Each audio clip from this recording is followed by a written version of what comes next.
Modern life carries a pervasive anxiety. Beneath the surface of the structures that support us, our interconnected systems are actively failing. The future remains buildable because these failures are often the result of poor design. Problems of design can be solved through redesign. The evidence from our investigation reveals a consistent pattern. Systemic failure always begins long before the collapse becomes visible to the eye. Roads crack after route failure. Bodies fail when recovery lags. Grids waste what they cannot hold. Institutions decay when feedback stops correcting. This timeline of failure provides an opening. When failure starts before the break, recovery can begin before the collapse. Gemology applies forensic engineering to the way systems hold, fail, and persist. This systemic ledger tracks where stress is stored, recovery delayed, and costs exported, identifying where collapse is invisibly paid for. But this framework is an engineering mandate. Stored stress can be relieved, recovery restored, and costs brought back. We prepay for resilience, not collapse. Gemology moves past the post-mortem study of collapse to provide the actual engineering of recovery. At the physical bedrock of society, this requires a shift in material science. Foundational materials are moving toward the reality of recoverability. A recoverable material absorbs distress. It is designed to reveal stress early, allowing its internal roots to be audited while the structure is still standing. Survival depends on the material's ability to maintain its root while under pressure. We see the same requirement in thermodynamics. This schematic shows a closed-loop energy grid, where the focus is not just on generation. Useful energy is preserved through better holding, routing, and the active recovery of waste gradients. The energy systems of the future will be defined by their ability to hold the order they create. These principles of recovery apply to our cognitive infrastructure.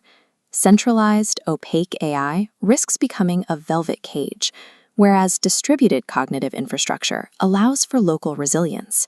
Frankie serves as an example of this distributed model. It acts as a local, user-owned coherence layer, providing route intelligence without the need for an omniscient central authority. This version of AI functions through coherence engineering, delivering usefulness through constraint rather than raw scale. Human institutions require the same constrained feedback. An organization begins to fail the moment its internal loops stop correcting errors. Repairing an institution requires specific mechanics: the preservation of records, the protection of truth-tellers, the shortening of correction loops, and the consistent rewarding of reality over narrative. An institution regains its trustworthiness when the act of correction becomes more important than the protection of its image. Society as a whole follows these same engineering requirements. A functional democracy operates without needing total agreement from its citizens. This diagram illustrates the mechanical function of dissent. In a healthy system, the friction of disagreement funnels into a central mechanism for repair.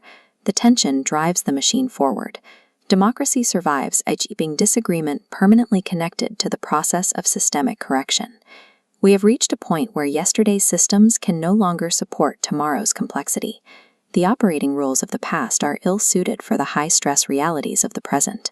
We cannot put a jockey into a racing car and expect a successful outcome. Historical measures of civilization, raw power, grand monuments, or unchecked growth, fail to account for long-term survival. Civilization is better defined as organized recovery. It is the collective ability to carry useful order forward through chaotic disturbance. We measure a civilization's strength by its ability to maintain coherence under pressure. A better world is a world that knows how to recover from inevitable disturbances. If reality is built on coherence at the atomic level, then civilization can achieve coherence at the global scale. A practical, working theory of recovery provides more utility for the future than a new political ideology. The future can recover. Build the better route.